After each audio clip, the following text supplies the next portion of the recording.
ఆధ్యాత్మిక కేంద్రమైన విజయవాడ కనకదుర్గం ఆలయంలో అపచారం జరిగింది. చెప్పులతో ఆలయంలోకి ప్రవేశించిన ముగ్గురు వ్యక్తులు ఆలయ అంతరాలయానికి సమీపంలో తిరగడం తీవ్ర కలకలం రేపింది. ఈ ఘటనపై అధికారులు, పోలీసులు నిర్లక్ష్యంపై భక్తులు తీవ్ర ఆగ్రహం వ్యక్తం చేస్తున్నారు.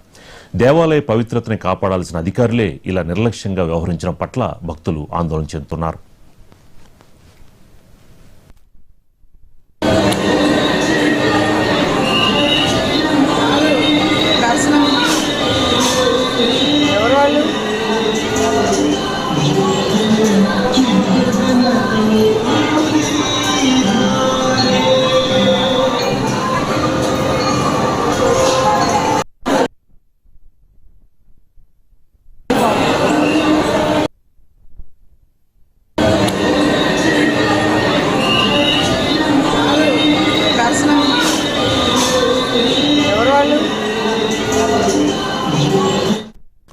ఆధ్యాత్మిక కేంద్రమైన విజయవాడ కనకదుర్గం ఆలయంలో అపచారం జరిగింది. చెప్పులతో ఆలయంలోకి ప్రవేశించిన ముగ్గురు వ్యక్తులు ఆలయ అంతరాలయానికి సమీపంలో తిరగడం తీవ్ర కలకలం రేపింది. ఇదే అంశానికి సంబంధించి మనకు మరింత సమాచారం మా స్పెషల్ కరెస్పాండెంట్ గాంధీ అందిస్తారు. గాంధీ, చూస్తా ఉంటే అక్కడికి వచ్చిన వాళ్ళు ముగ్గురు కూడా భక్తుల్లాగానే కనిపిస్తున్నారు. మరి అధికారులు ఏం చేస్తున్నారు? రాజు, ఈ దుర్గగుడికి సంబంధించినటువంటి నవరాత్రి ఉత్సవాల్లో రోజు అపచారం చోటు చేసుకుంది. ఎందుకంటే ఆలయంలోకి ఎవరు కూడా పాదరక్షలతో వెళ్లేటువంటి అవకాశం ఉంది. సాధారణంగా వెళ్ళరు. మనకి రెస్ట్రిక్షన్స్ అయితే మాత్రం చేసినా చేయకపోయినా కానీ దాదాపుగా భక్తులు అనేవాళ్ళు ఆలయ ప్రాంగణంలోకి అసలు చెప్పులు వేసుకెళ్తూ ఉండదు. అందరూ ఇంత మహాన్విత దుర్గాదేవి ఆలయం దగ్గర వాళ్ళ చెప్పులతో ఆలయ ప్రాంగణంలోకి వెళ్ళడం జరిగింది. ముగ్గురు వ్యక్తులు వాళ్ళు అంటే అంతరాలయానికి అత్యంత సమీపం నుంచి వాళ్ళ సమీపంలోనే వాళ్ళు చెప్పులతో సంచరించడం అనేది కూడా కనిపించింది. అంటే దాదాపుగా అధికారులు కానీ లేకపోతే పోలీసులు కానీ వాళ్ళు కనిపెట్టలేకపోయారు. దాదాపుగా అన్ని సీసీ కెమెరాలు వీటిలంతా కూడా పర్యవేక్షణ చేస్తున్నారు. కానీ వీళ్ళు ఆలయానికి అంతరాలయానికి సమీపంలోనే ఈ ముగ్గురు కూడా చెప్పులతో ఆలోచన చేయడం అనేది కూడా వస్తుంది కనుక ఆ టాపిక్ గా మారింది.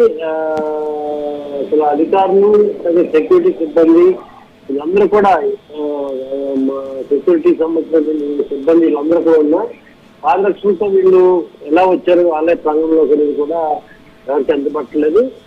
వందలాది మంది సెక్యూరిటీ సిబ్బందిని దాటుకుని చెప్పులతో దర్శనానికి వస్తుంది అనేది ఒక రకంగా ఆలయానికి సంబంధించిన సిబ్బంది యొక్క సెక్యూరిటీ సిబ్బంది యొక్క వైఫల్యంగా కూడా నేను చూడాల్సి ఉంటుంది. రాజు, గాంధీ, అంటే ముఖ్యంగా ఒక పవిత్రతకి, దేవాలయ పవిత్రతని కాపాడాల్సిన అధికారులు మరి ఇంత నిర్లక్ష్యంగా ఉండడం, మరో పక్కన భక్తులకి మినిమం కనీస జ్ఞానం అంటే ఒక పవిత్రత, ఒక దేవాలయం, దసరా ఉత్సవాలు మినిమం వాళ్ళకైనా ఉండాలి. కానీ మరి అధికారులు ఏం చేస్తున్నారు? సీసీ కెమెరాస్ కానీ మరి పోలీసులు బందోబస్తు అంటున్నారు. ఇంతమంది ఉన్నా సరే వాళ్ళ ముగ్గురు లోపలికి ఎలా రాగలిగారు అంత అంతరాలయానికి సమీపంలోకి?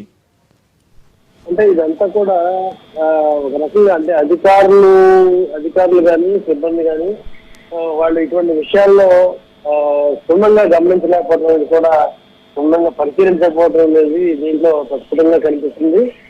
ఎందుకంటే దాదాపుగా ఆలయం యొక్క ముఖద్వారం బయటే అందరూ దాదాపుగా కొద్ది దూరంలో అంటే కొన్ని మీటర్ల దూరంలోనే దాదాపుగా అసలు ఆలయ ప్రాంగంలో ఎంటర్ అయినప్పటి నుంచి ఎవరు చెప్పులని కూడా వేసుకోరు.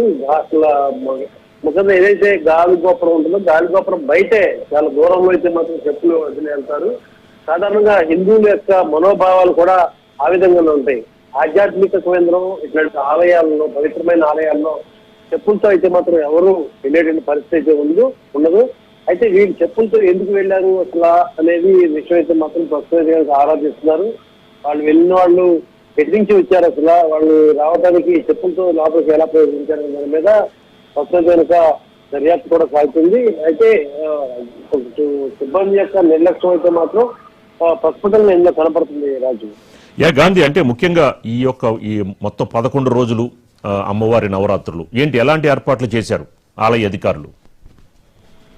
ఆలయ అధికారులు అయితే మాత్రం ఏర్పాట్లన్నీ బాగానే చేయడం జరిగింది. అట్లాగే అధికారుల పర్యవేక్షణ కూడా చాలా బాగుంది. అంటే భక్తులు క్యూ లైన్ లో ఎక్కువసేపు వేచి ఉండకుండా